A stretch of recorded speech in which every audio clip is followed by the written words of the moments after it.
Hi, this is Preston Trask, Precision Farming Specialist with Birkey's Farm Store, here today to showcase a new drone offering we have. For those of you running a DJI C12000 drone, the new C12000 chargers that are paired with those have a 380 volt three-phase requirement.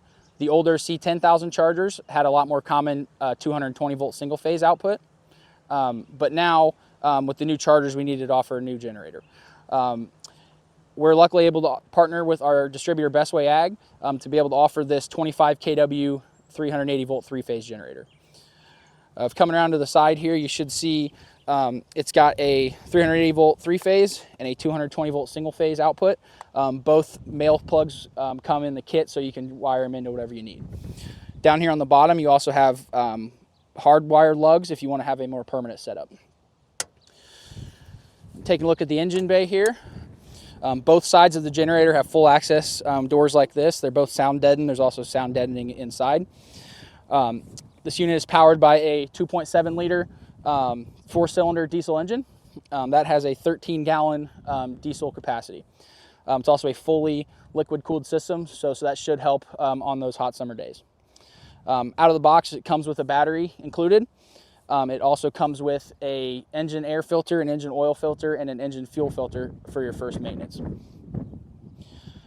Coming around to the front, you have your fully lockable control center here. Just comes with a couple sets of keys out of the box as well. Inside, it has a full LCD control panel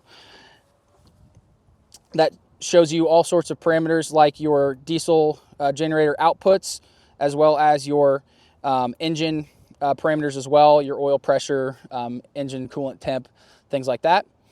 It is a fully push button to start system. So I'll come in here, start it up for you.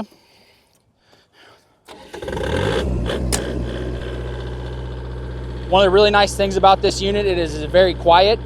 So if you're running a large crew on a trailer, you don't have to be shouting over everybody to be able to hear each other talk. This has full shut-off capabilities. If it does detect engine oil pressure, engine coolant temp, output voltage too high, it will shut itself off automatically. If you have any questions, contact your local precision farming specialist at Birkey's Farm Store and let us know. Thanks.